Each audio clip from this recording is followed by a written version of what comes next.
It's April 20th, 2022.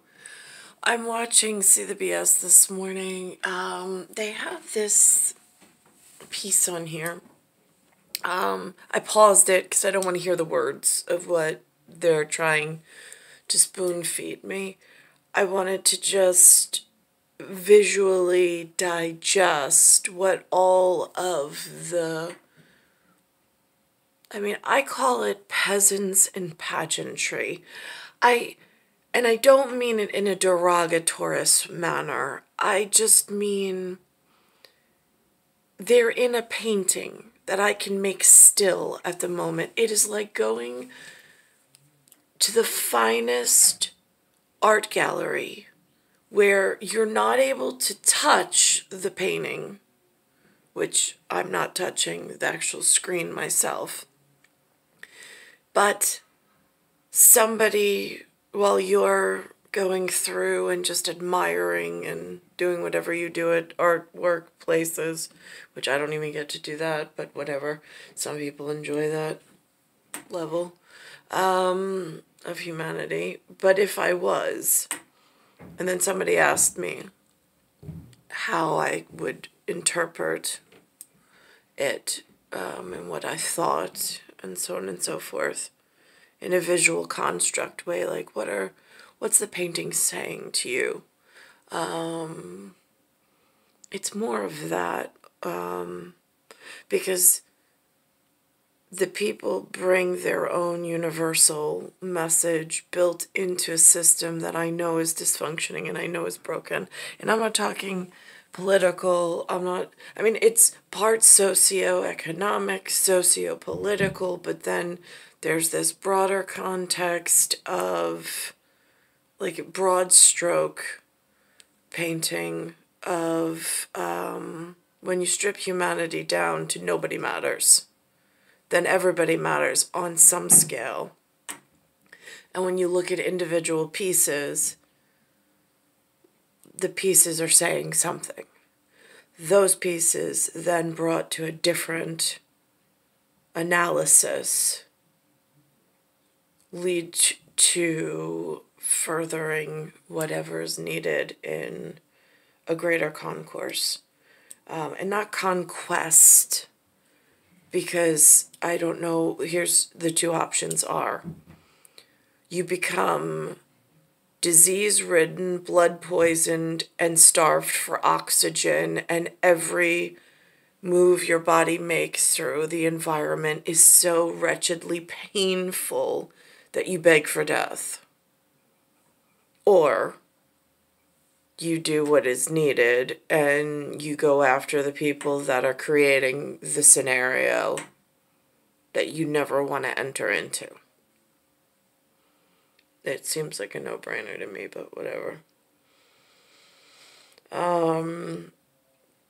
So I'm looking at this in particular, DeSantis versus Disney. Now, I'm not looking at it as a court case. I'm looking at it as two labels. Indisa, in antis, and in, because it's antis, it's an antiquated, and then there's the viewpoint or the bubble. I know somewhere in the world they deal in bubbles, but this particular bubble with the IS and what brought down the three on the tree that blossomed. Up here it says, respect my existence, again, with the XIS, and it has the 11. It's the 11, and then it's the 10. And then it says resistance, which again, ANCE is Alexander and my special timing mechanic. Here they have Bayside. What I find really interesting is the colors this man chose. I don't know if it was purposeful. I have no idea. Stuck in a room in New York, in Bayside, I have no idea if he chose those purposely, because I know that this color combo to one of the collegians or one of the institute children is important. I just don't know which one. And then behind this message right here comes over here, alley. In an alligator. And then up here, it says hobnob.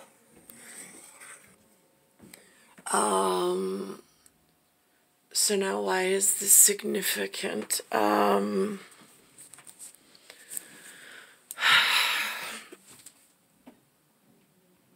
It's the all gate, but I call Alexander, I mean, it's a lexicon.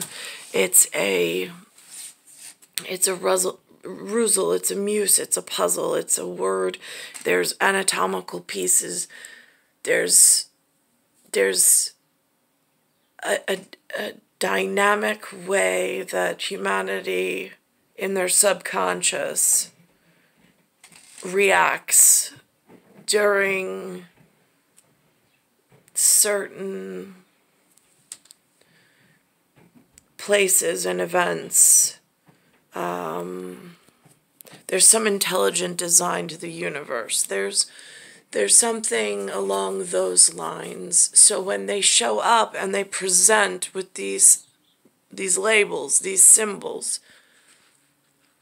and then it ties into the pagan system of management or leadership or knowing at times, part of the break in the machine is I don't always know. Again, I mentioned yesterday, Murder on the Orient Express. It's that title was a movie that came out, I think they said in 1973, 74. I haven't seen the movie. Again, still pictures, just the words on a page to break down, because sometimes the words on the page keep out other arguments. When you have pictures that move or pieces of humanity that move, then people think that they have the right to question or analyze even deeper than you actually need if you only need like a superficial analysis. So now they've made this. I arrived in Century 19 in a year that the puzzle pieces fit, which is characterized by a 7 and an 8. The person I was to look up to is represented by a 7. Not that he's 7 foot. It's always the lil in Chinese, in Qinghua. It's the lily things. It's the little things. It's the people under 6 foot that keep me safe when I walk because they look like me, even though they're C-spine and I'm I-spine. I blend in. The over 6 foot, they are more rare. They are like these rare, beautiful flowers if you have a wild meadow and there's a splash of color here or there, that's the people over 6 foot for me. But the blades of grass are the under 6 foot, which is where I fit in and I move about. But again, the sun that feeds in solar, when the sun is working correctly and chlorophylls and feeding the meadow and growing the blades of grass and the flowers that splash here and there, it's all important in an environment, in a closed ecosystem. But where, as a blade of grass, well, I'm not a blade of grass, but I'm amongst the blades of grass, I don't have my 6 foot over. Number 7 is how I represent him. It's a natural fit between a 7 and an 8. It is nothing more. It is nothing less.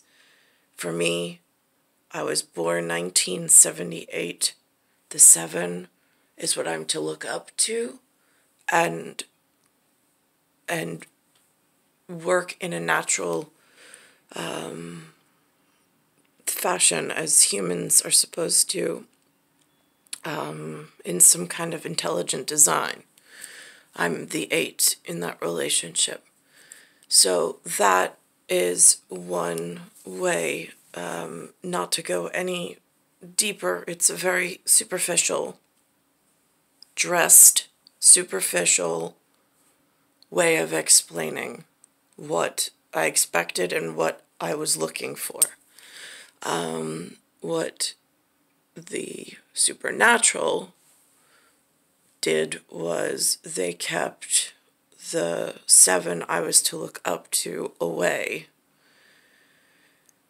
and dilated time in a manner, and then sneakily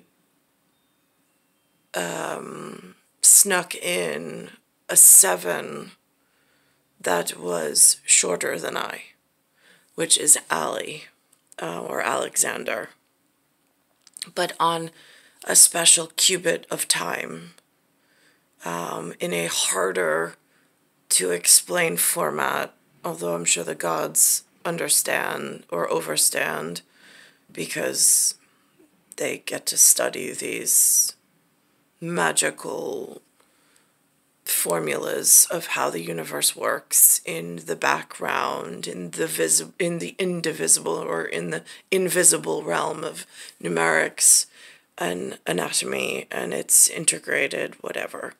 In the forefront where I was left or kept, we don't get to study such things.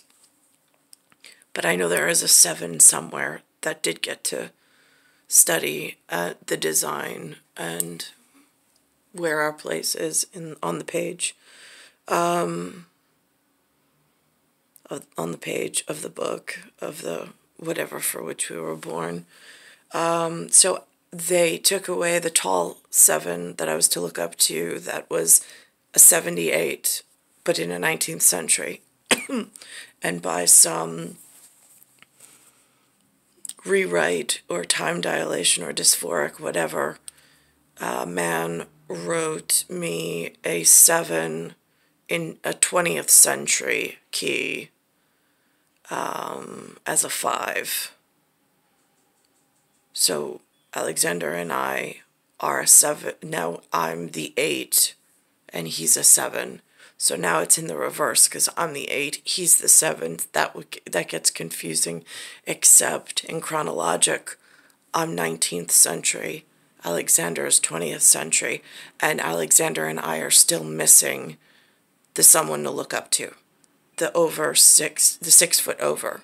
Alexander and I have been kept amongst the blades of grass that are under 6 foot, and some are losing their ability to perform. So now 6 foot under syndrome starts to kick in, where memory starts to become interfered with. People start jumping to the illogical conclusions. It gets confusing, but that's our personal connection between a 7 and an 8 and how it's logistically important with numbers. Is there something you need? My glass of water.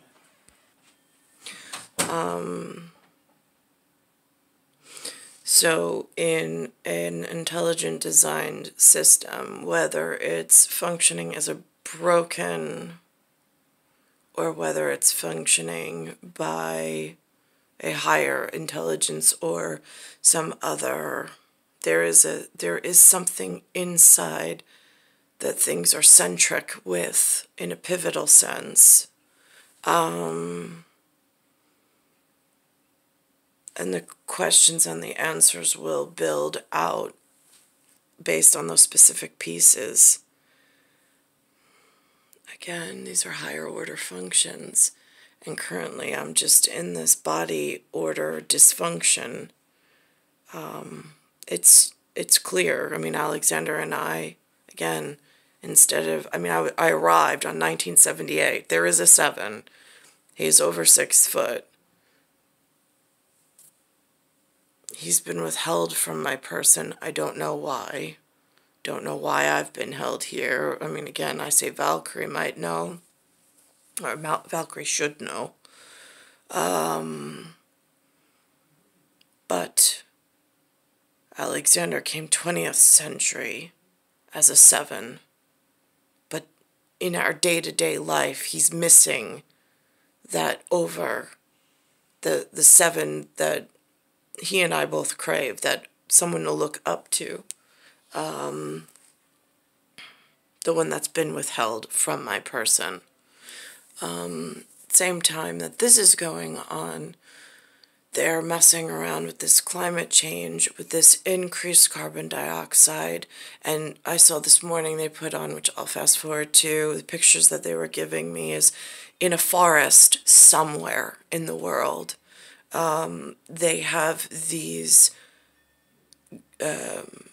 glass houses where they build them on the forest floor with whatever fauna and flora was in the glass house, with an open top, and then they pump in carbon dioxide, like really high amounts of carbon dioxide. Some of them they put intense heat on, some they do not. That's how they designed the experiment. And then they watched how the living organism was affected in like an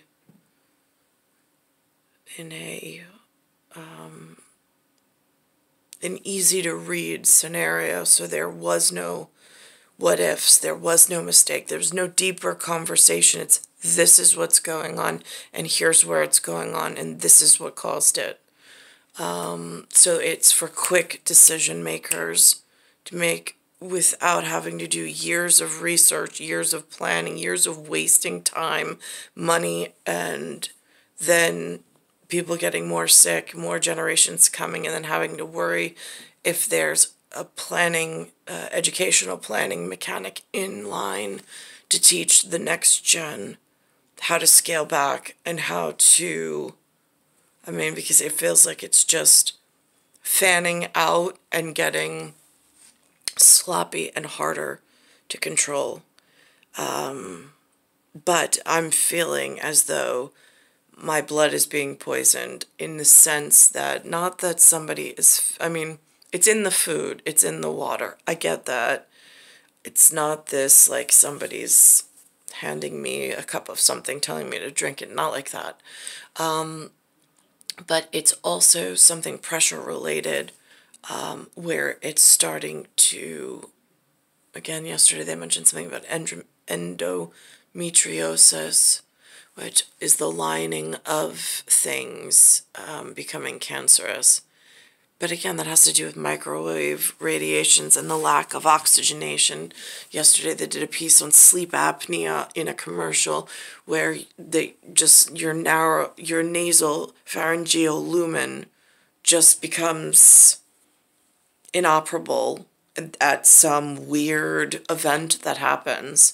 So they offer these CPAP machines to keep your breathing. I don't know, again, how they're explaining in the medical community these ridiculous devices.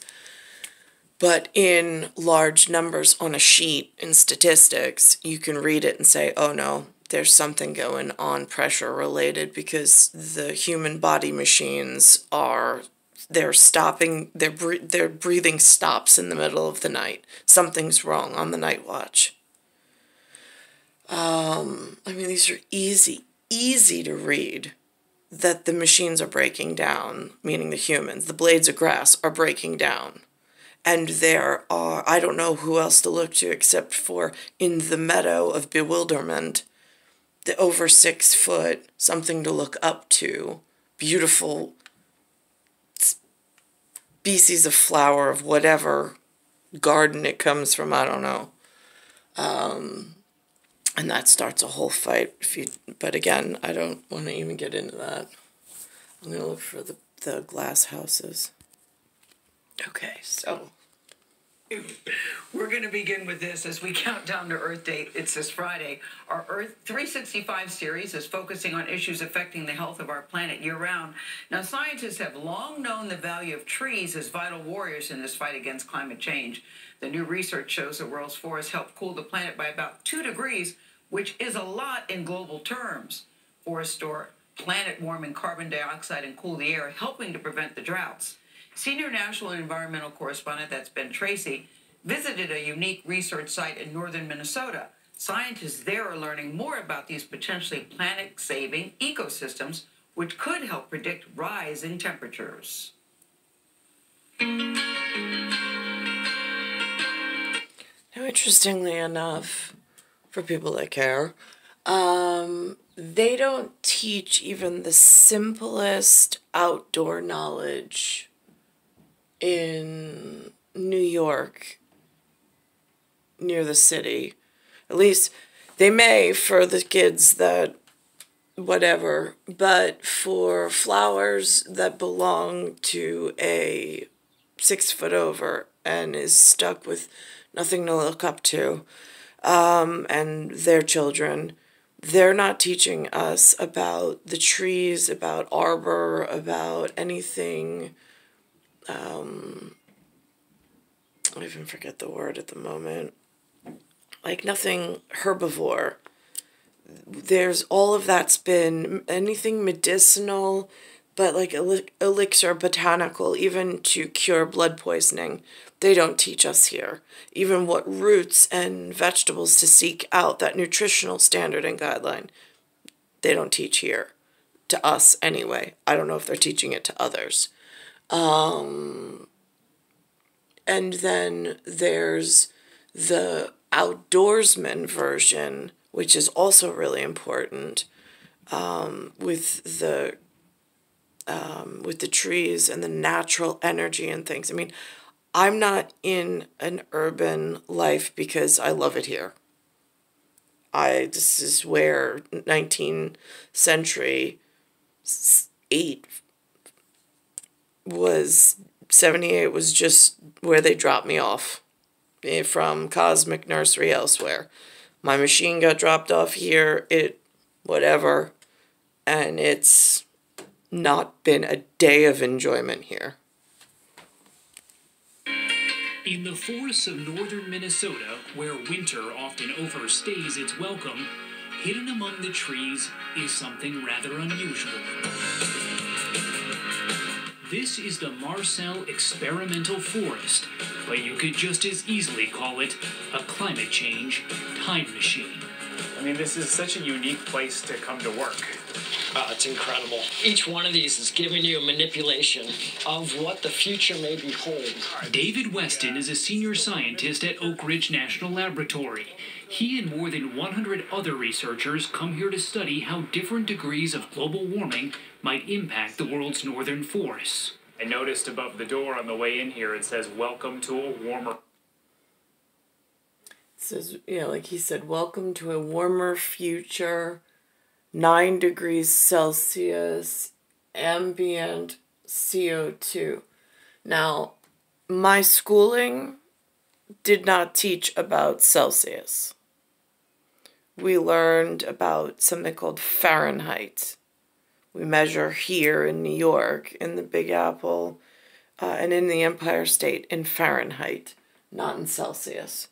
I don't know the conversion. I could look it up, but why bother? Also, I don't know what this ambient means for CO2. These are not terminology or something or word patterns. They don't use those word patterns in the spoken teachings in New York within my life frame.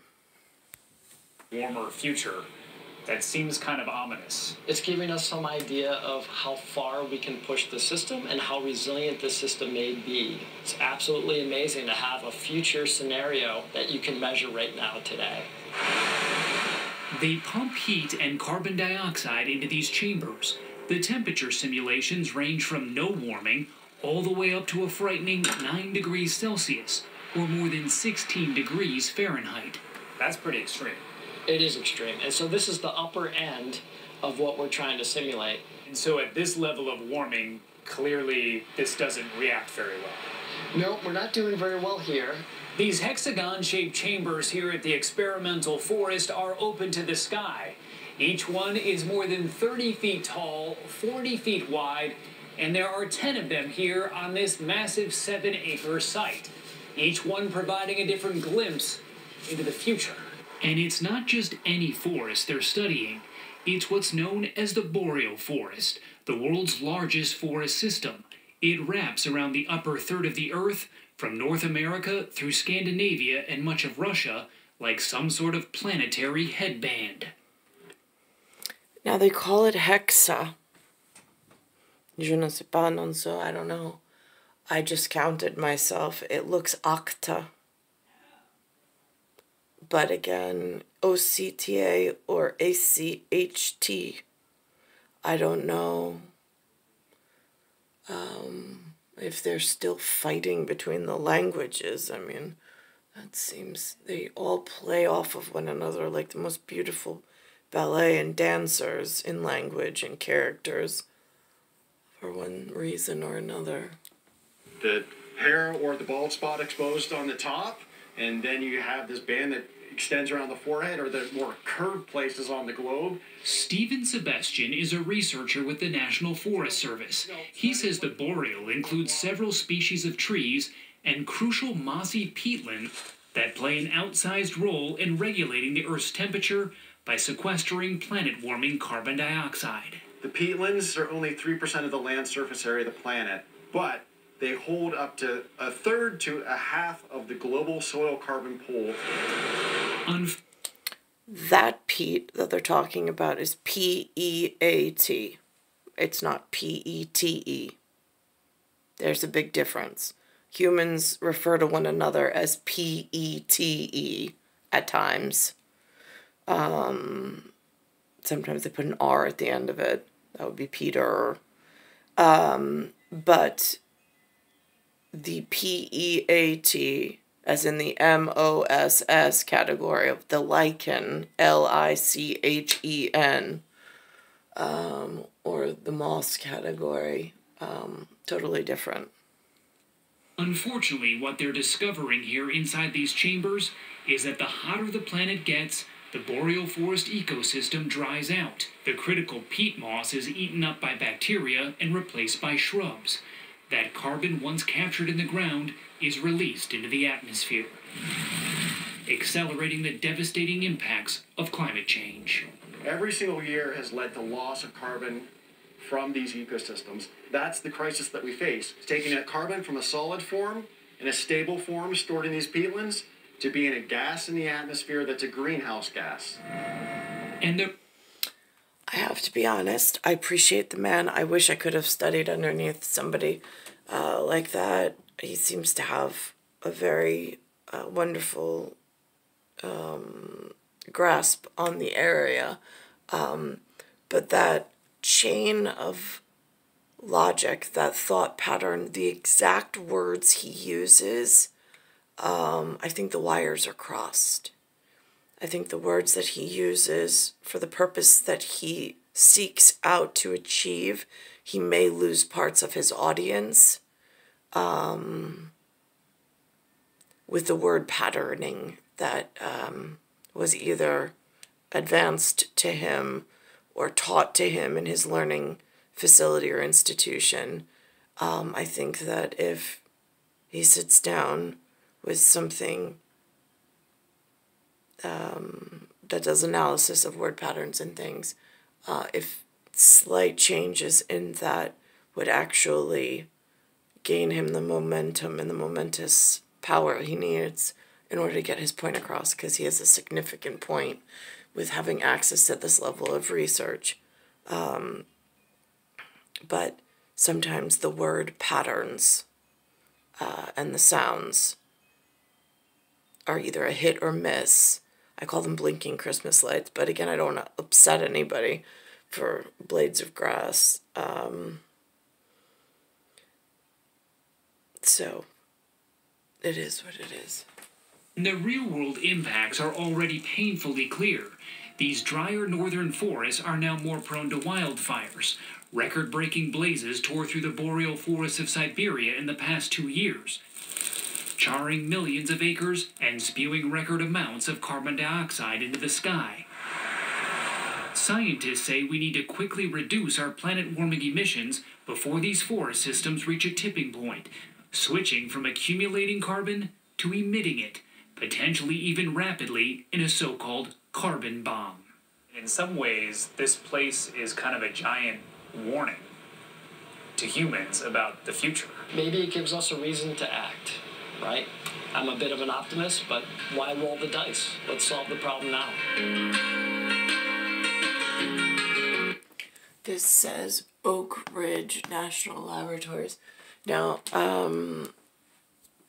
I know that they talk about atomic things, but if you're changing the amount of carbon in the air, the amount of respiration your human needs in order to have cellular respiration and healthy cellular and anatomy or atomic biochemistry, that's one set of importance, because just like with the trees, if the cellular respiration for us is not in, if we're held within some hyperbolic, experimental, like if, God forbid, somebody put something like this in energy gridding around the area and put up these like electric fences which hold frequency in at a different, which is possible. I've seen towers and things, but it changes the physiology, it changes the atomic nature, the atomic weight of the human physiology and biochemistry. Changes the frequency in the air. I mean, at times, like, there's even a taste on the tongue from having to, like, I can't even breathe in through my nose. I have to try to breathe in through my mouth to get enough oxygen in this area. I don't know if there's a burn that's close. I don't know if, I don't know why the chemistry of the air in this area is causing such hypoxia for me, or such physiological changes. Again, don't know if they're radiological.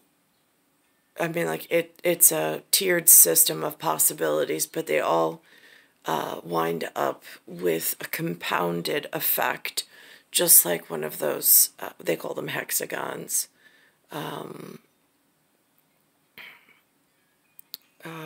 It's star 1978, star 8378, Nicole, Cattaruzza, it's Earth, solar system, Milky Way, universe, galaxy is broken. They put something on about Hungary today. I did not, by the way that they put it on, it was very confusing. They said they have an authoritarian,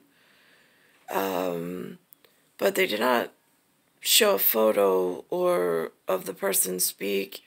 It was more a man who went to some kind of rally there for something called CPAC, which I heard of once. Somebody called me on the telephone, but that gets confusing. Other than that, I'd never heard of it before.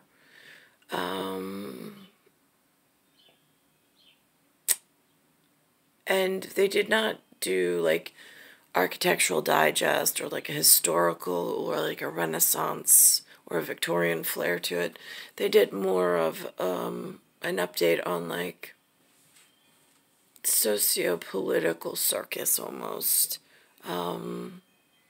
but in unity with something else, perhaps within the EU that I'm unfamiliar with, since there's things at Parliament level that I don't know if Parliament influences the communication level that they give to me.